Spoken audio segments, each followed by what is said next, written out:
네, 조선일보 사설에서 이제 윤석열 정권에 대한 이런 비판의 목소리가 좀 나오고 있습니다. 국민이 믿고 맡긴 권력을 부인보호에 쓴다는 국민 비판.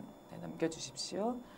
근데 이게 윤석열을 비판하기 위한 사설인 줄 알았는데 느닷없이 문재인 정권 하에서의 이 검찰 인사가 굉장히 문제가 있었다라고 하는데 지면은 상당히 할애를 했더라고요. 그래서 앞에 1단락은 이제 이원석 검찰총장이 검사장급 교체가 발표될 때 지방 순회 중이었고 이것은 불만의 표출일 수 있다. 그 논란에 대해서 잠깐 소개를 하고 있고요. 그다음에 이 인사를 보고 문재인 정권의 검찰 인사를 떠올리는 사람이 적지 않았을 것이다라고 하면서 떠오르지가 않던데?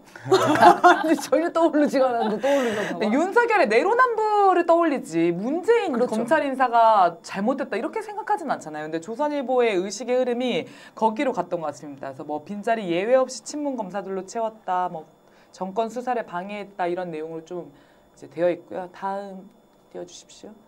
네, 윤석열 찍어내기를 뭐 문재인 정부가 했다라고 하면서 당시의 기억을 이제 소환해가지고 본질을 흐리려고 하는 시도 좀 있었습니다. 근데 그럼에도 불구하고 조선일보도 부정할 수 없는 것이 이런 행보 자체가 이제 국민들로 하여금 반감을 살 수 있다라고 하는 내용을 좀 실었습니다. 그래서 이제 윤석열도 검찰 수사 라인을 교체한다고 이 의혹이 덮이지 않는다는 걸 알 것이다. 그런데도 갑자기 자기 부인을 수사하는 검찰 수뇌부를 교체했는데 이렇다면 국민들이 권력을 부인 보호에 쓴다는 뼈아픈 지적을 하고 있는 거 아니냐 좀 이러면서 국민의 목소리를 좀 담을 수밖에 없는 좀 여론 지형이었고요. 다음 넘겨주십시오.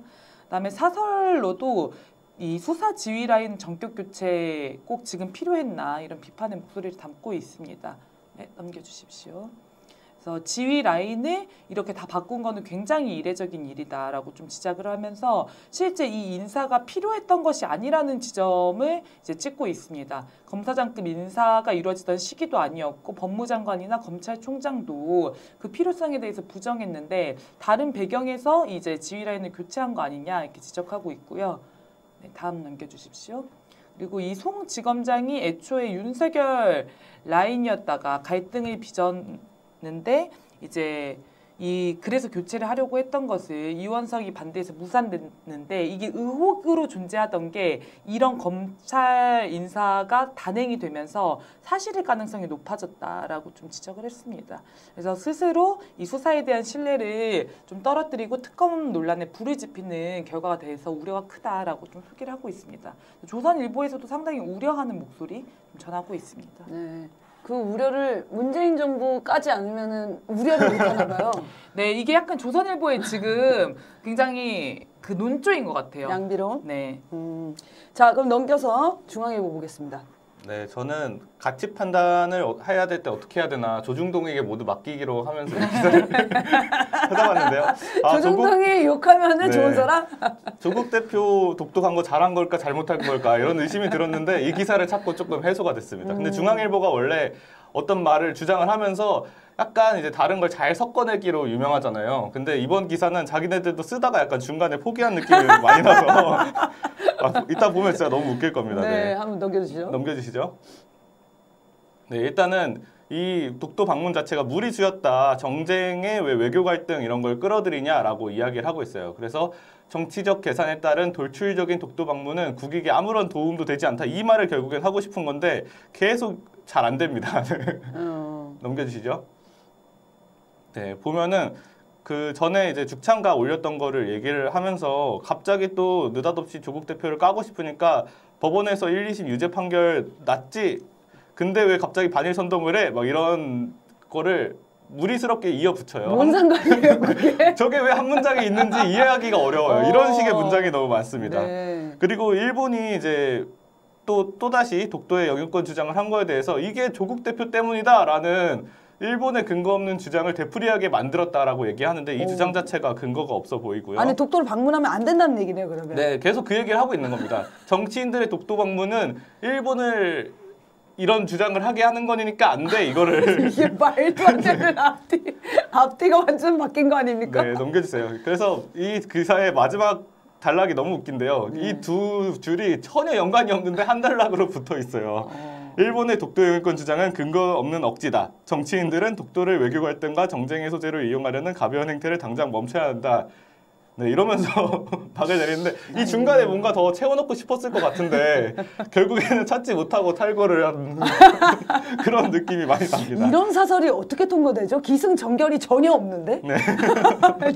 무슨 하나의 흐름이라도 있어야 사설로 보지. 아무튼 이제 민주 시민들이 가치 판단을 하기에는 큰 도움을 준 기사가 아니었나 싶었습니다. 네.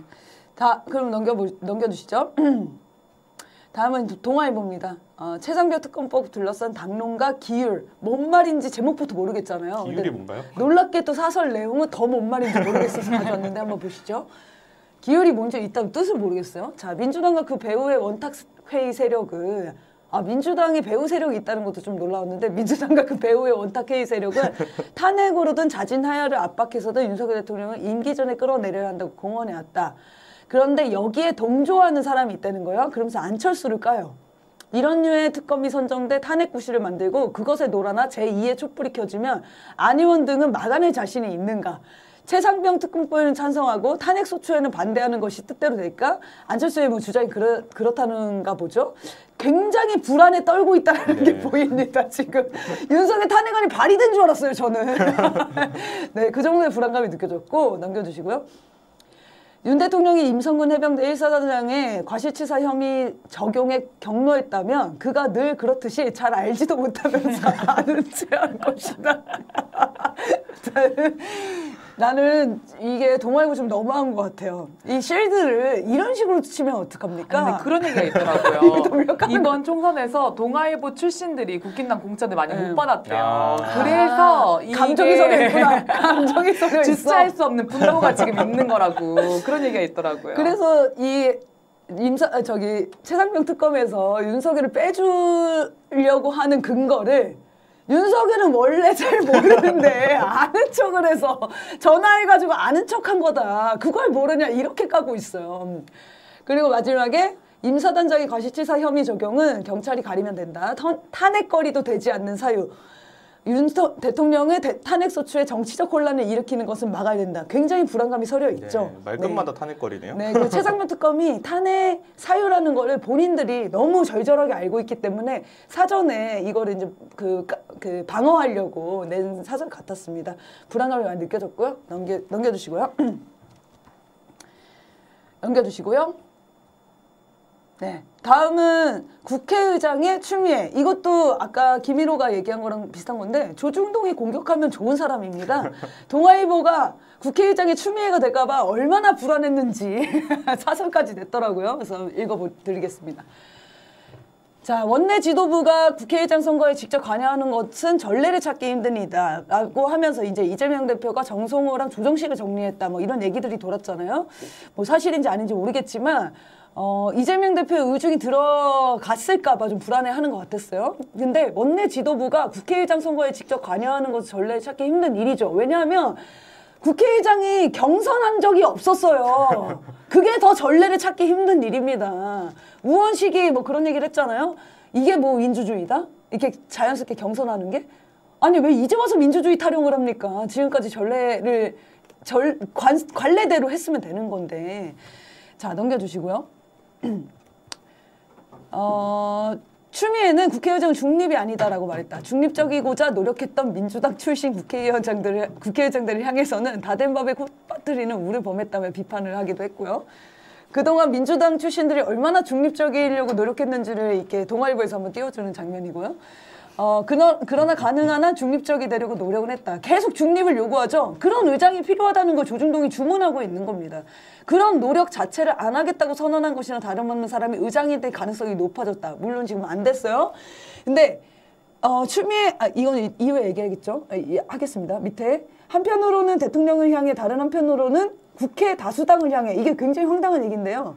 국회의장이 하는 일이 대통령을 향해서 의견을 내는 거랑 한편으로는 국회 다수당을 향해서 권력 행사의 자제를 요구해야 하는 게 국회의장이라는 거예요. 여러분 그러면 국회를 왜 구성합니까? 국민들이 왜 더 많은 의석을 선출해가지고 압도적으로 보냅니까?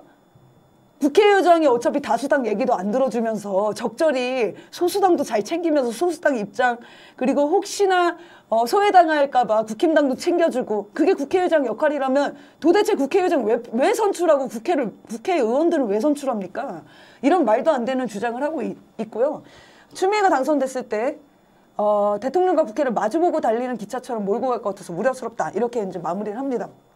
이것 자체가 추미애가 당선될까봐 국회의장이 될까봐 불안에 떠는 세력들이 얼마나 많았나 특히 적폐 세력들 그러면 우리는 추미애가 맞았다 이런 반증이 아닐까 싶어요.